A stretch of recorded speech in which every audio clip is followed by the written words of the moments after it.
There's a person in your life right now who will betray you at 3 a.m. on week 4 of World War III.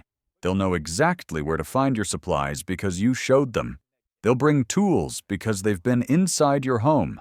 They'll rationalize it because their family is starving and you're hoarding, and you'll be shocked because you trusted them. That's the 99% response. Shock, confusion. How could they? But betrayal in resource collapse isn't random. It follows patterns carved by evolutionary psychology and game theory. When scarcity hits, loyalty becomes a luxury nobody can afford. Your survival team will fracture along predictable fault lines I can map right now, not paranoia. Behavioral analysis. There are 3 specific archetypes that betray first, and you already know at least one person in each category. Let me show you who they are and why you need to see them coming. Betrayal isn't about character, it's about math. When resources collapse, trust equations change.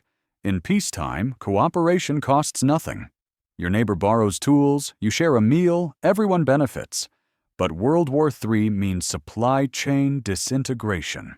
When grocery stores empty in 48 hours and municipal water stops flowing, you're operating in a completely different mathematical environment. Here's the survival math equation: your needs plus their needs versus available resources. When that equation balances, cooperation works.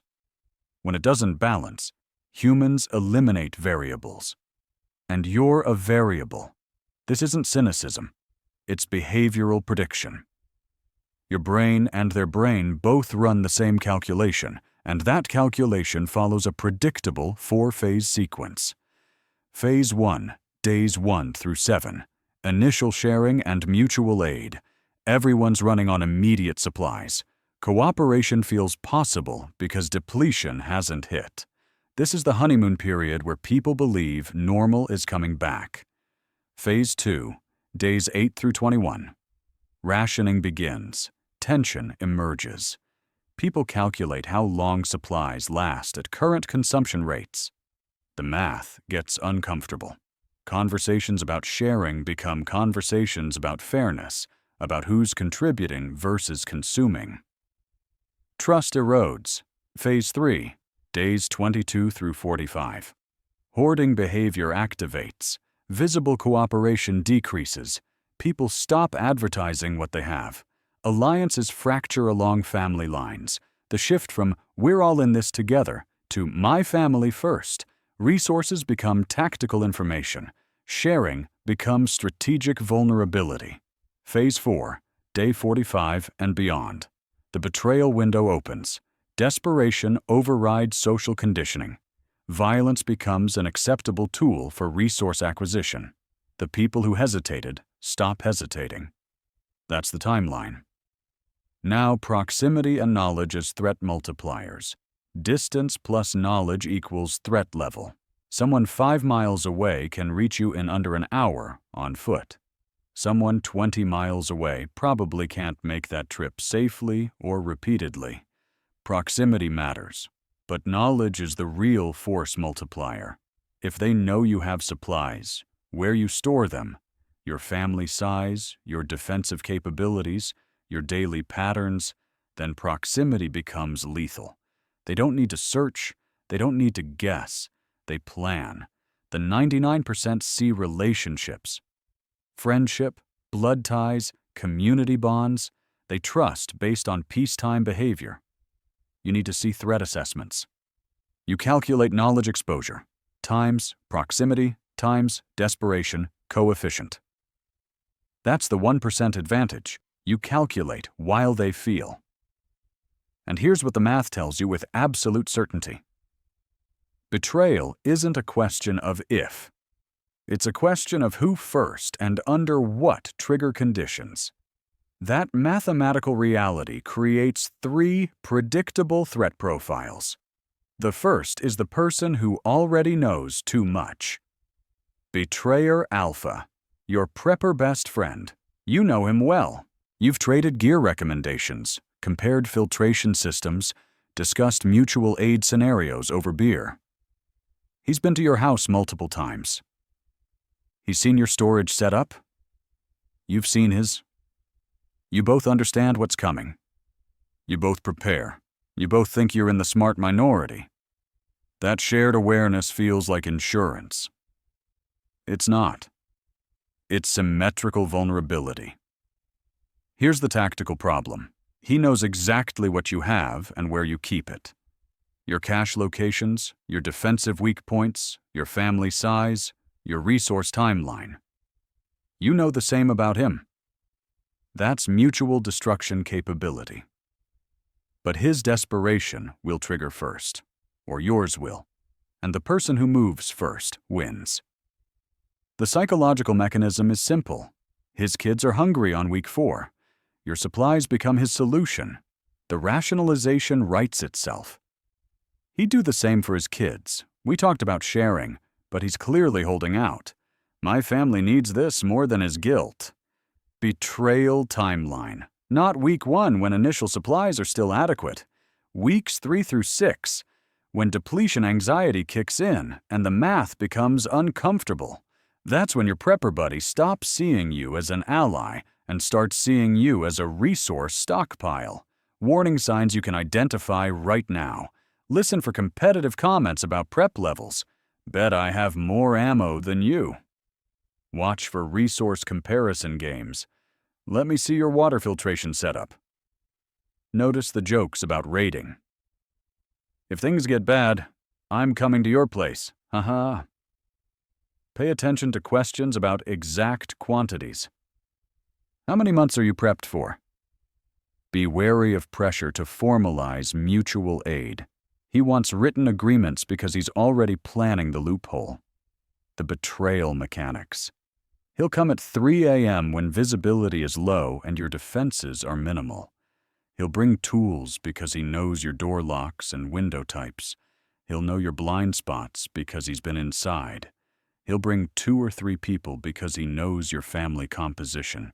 The 99% miss this threat because they see friendship as protection. Shared interests equal shared loyalty in their mental model. You need to see friendship as information vulnerability. Every prepper buddy conversation you've had is a tactical reconnaissance briefing he's filed away. The hard truth.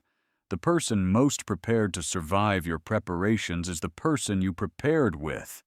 Your prepper buddy is betrayer alpha because he already has everything he needs to take everything you have. That symmetrical knowledge makes him your most immediate threat. But at least your prepper buddy is rational and predictable. The second betrayer operates on pure emotion, and emotion makes people exponentially more dangerous. Betrayer Bravo, your unprepared sibling, cousin, or parent. This one creates cognitive dissonance because evolution wired you to protect family. But evolution didn't account for resource collapse scenarios where helping family means killing yourself. The profile. The family member who laughed at your prepping, who called you paranoid, who lives in comfortable denial with 0 supplies and 0 plan. You know exactly who this is in your family tree. Day 1 of the crisis. They show up at your door with nothing. Hungry kids? No preparation? Pure emotional appeal? And here comes the manipulation playbook. Guilt deployment. How can you let family starve? Obligation invoking. Blood is thicker than water. Social pressure. What would mom think? Victim positioning. We didn't know it would be this bad. Here's the tactical math problem.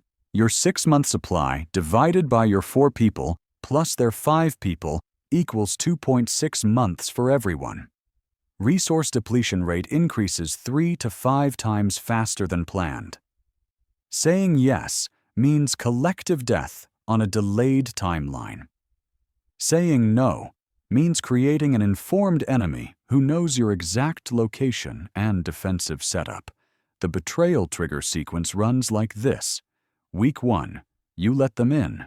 because guilt wins. Week 2, you enforce rationing because the math is brutal. Week 3, they see you eating your full ration while they're on restrictions and decide you're hoarding. Week 4, you become the villain in their narrative. Week 5, they justify betrayal as taking back what you're withholding. The specific betrayal form is information trading. They tell other desperate people, "My brother has food at this address." They trade your location and intelligence for protection from other groups. One unprepared family member becomes a vector for 5 to 10 additional threats through information spread. That's social contagion mathematics. Warning signs you can see right now. Who mocks your preparation actively? Who says, "I'll just come to your place if something happens"? Who refuses to prep despite your urging? Who you know will show up because they have nowhere else to go? Why this betrays you? Their emotional victimhood overrides your survival. They prioritize their feelings of being wronged over the mathematics of shared scarcity. You enforcing necessary rationing becomes, in their mind, you being selfish. That moral inversion justifies them becoming an informational weapon against you. At least family betrayal is emotional and visible. You can see it building through the guilt trips and resentment. The third betrayer is exponentially more dangerous because they have institutional legitimacy, and they'll betray you through processes that look like democracy. Betrayer Charlie, your friendly neighborhood watch captain, HOA president, or local emergency coordinator. This person seems civic-minded now. They'll become a warlord through democratic-looking processes. The profile, positions of local authority, community organizers, volunteers who step up. They organize block parties, coordinate emergency plans, know everyone in a 20-block radius. They're building social capital right now that converts to political power when systems collapse. Why they're exponentially more dangerous than individual betrayers. They don't come alone. They bring the community. They weaponize social pressure at scale. They frame resource seizure as civic duty, not theft. They have democratic veneer to justify force. The betrayal progression runs in 6 stages. Stage 1, voluntary community resource pooling for collective security. Stage 2, guilt-based pressure on holdouts. Everyone else is contributing. Stage 3, informal community standards for sharing. Stage 4, enforcement through social exile threats for non-compliance. Stage 5, democratic mandatory contributions. We took a vote. You're outvoted. Stage 6, forcible seizure justified as community emergency powers. How they rationalize every stage. Greater good, community survival. We're all in this together. Democratic decision-making. Every step sounds reasonable until you're the one being voted into starvation. Why it's actually betrayal. They position themselves as distributors, but take the largest share. They control who eats, creating feudal power structure. Your supplies become their political capital. You're reduced from autonomous to dependent. That's not cooperation. That's extraction disguised as coordination. Their information collection tactics are already operational. Wellness checks to see inside homes, coordination meetings to assess resource levels, emergency contact lists to map network dependencies, skills inventories to identify who has what value. They're building databases that become targeting lists, warning signs in current behavior. Who's organizing neighborhood communications? Who's building social capital through leadership positioning? Who's creating lists, spreadsheets, organizational charts? Who talks about community preparedness instead of individual prep? Who's making themselves indispensable? The 99% blind spot. People see leadership as protective, not predatory. They see organization as safety, not control architecture. They think democratic processes prevent abuse. They're wrong. Democracy is two wolves and a sheep voting on dinner. The power analysis. Authority figure equals individual betrayer times social multiplication factor of 10 to 15 people. They don't just betray you. They organize your entire neighborhood to betray you simultaneously. That's not a threat. That's a systematic operation with legitimacy coding. Now you know the three archetypes: friend, family, authority. But knowing who will betray you isn't enough. You need to identify the specific individuals in your network before crisis hits. Here's your reconnaissance protocol for the people already in your life. Start threat assessment today, not during the crisis. The 4-factor assessment framework. Knowledge. What do they know about your preparations? 0 to 100%. Proximity. How close do they live? Under 5 miles equals high risk. 5 to 20 miles equals 2. Medium. Over 20 equals low. Dependence. What's their resource situation? 0 prep equals maximum desperation coefficient. Desperation multipliers. Family size, medical needs, psychological profile. Specific audit questions to ask about each person. What exactly do they know? General awareness versus specific locations versus complete inventory. How many times have they been inside your home? What's their current prep level? 0 days, 30 days, 90+ days. How many dependents do they have? Each dependent multiplies desperation. What's their psychological baseline? Entitlement versus self-reliance versus resignation. Have they ever asked detailed questions about your supplies? Do they assume access to your resources in conversations? The threat matrix construction. Y-axis, knowledge level, low, medium, high. X-axis, desperation level, low, medium, high. Plot every person you know on this grid. Threat zones identified. High knowledge plus high desperation equals red zone. That's your prepper buddy. Immediate threat. Low knowledge plus high proximity plus high desperation equals orange zone. Unprepared neighbors, secondary threat. High authority plus medium knowledge equals yellow zone. Coordinators, systemic threat. Low knowledge plus low desperation equals green zone. Minimal threat. Immediate tactical information control protocols. Implement now. Stop bragging about preparations entirely. No facility tours, even to trusted people. No inventory discussions, no quantity specifics. No jokes about coming to your place if X happens. Gray man principle. Appear average prepared, never over-prepared. If asked directly, deflect, minimize, claim less than you have. Pre-crisis boundary testing. Test no boundaries now. If they don't respect no in peacetime, they won't respect it in crisis. Observe who accepts boundaries gracefully versus who pressures and guilts. Small boundary violations now predict large violations then. Document red flags in writing. Who asks too many logistical questions? Who jokes about raiding your supplies? Who assumes access without asking? Who gets angry when you don't share specific details? Who tries to create obligations through mutual aid agreements? The OPSEC golden rule. They can't betray what they don't know. Reduce knowledge surface area starting immediately. Identification is critical. But even perfect threat assessment isn't enough if your operational security has gaps they can exploit.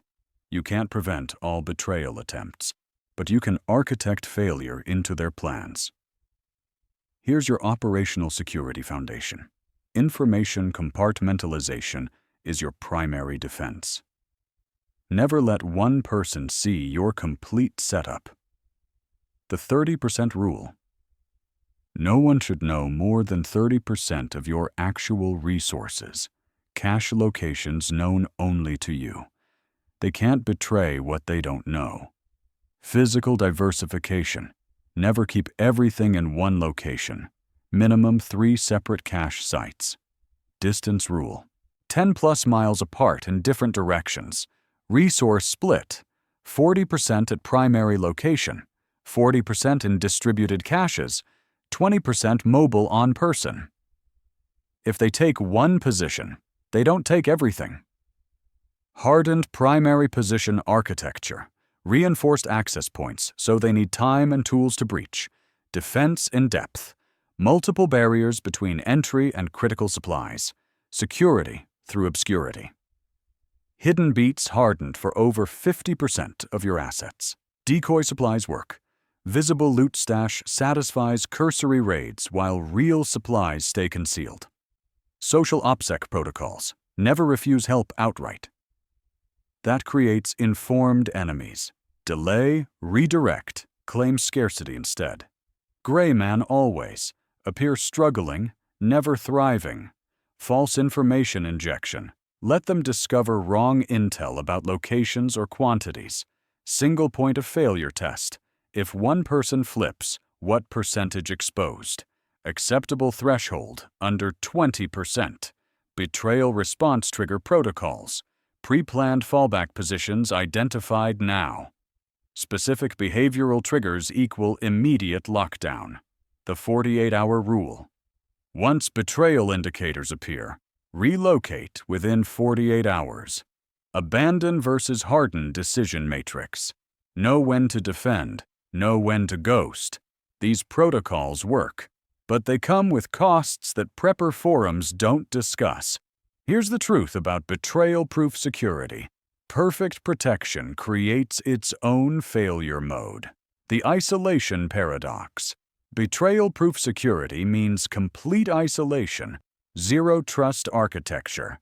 But humans can't survive long-term alone. Solo operations or minimal groups face critical vulnerabilities that no amount of supplies solves. Single point of failure. You get injured, sick, or killed, and the operation ends. Cannot defend multiple fronts simultaneously. Limited skill coverage. You can't be medic, mechanic, guard, and farmer at the same time. Psychological breakdown. Isolation deteriorates mental stability.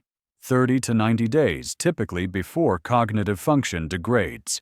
The statistical survival reality. Lone survivors average 12 to 18-month viability before failure.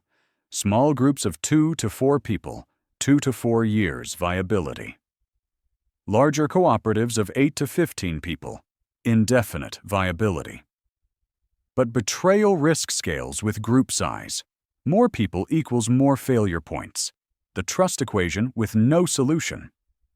Zero trust equals zero cooperation equals severe capability limitation. High trust equals high betrayal, vulnerability equals resource loss, risk. The trade-off. Die isolated and self-sufficient, or die betrayed in a group, or navigate perpetual uncertainty that wears you down psychologically. Different failure modes, not different outcomes. Isolation failure through injury, illness, psychological collapse, skill gaps. Betrayal failure through resource theft, information compromise, violent confrontation. Neither path guarantees survival. Both have terminal risks. The strategic question without answer. Which failure mode can you live with? Which risk profile matches your specific situation, your skills, your psychology? No universal optimal strategy exists, only context-dependent trade-offs. What the protocols buy you. Not safety. Safety doesn't exist anymore. But calculated risk instead of blind vulnerability. Time to assess, adapt, decide under pressure instead of reacting in panic. That's the difference. So here's your choice. Not between safety and danger. Between different kinds of danger with your eyes open. 2 paths from this point forward. Choose in the next 24 hours. Path A. The 99%. Trust relationships blindly based on current peacetime dynamics. Assume loyalty will hold under resource scarcity pressure. Wait for World War III to start before assessing threat vectors. Discover betrayal at 3 a.m. when it's too late to adapt.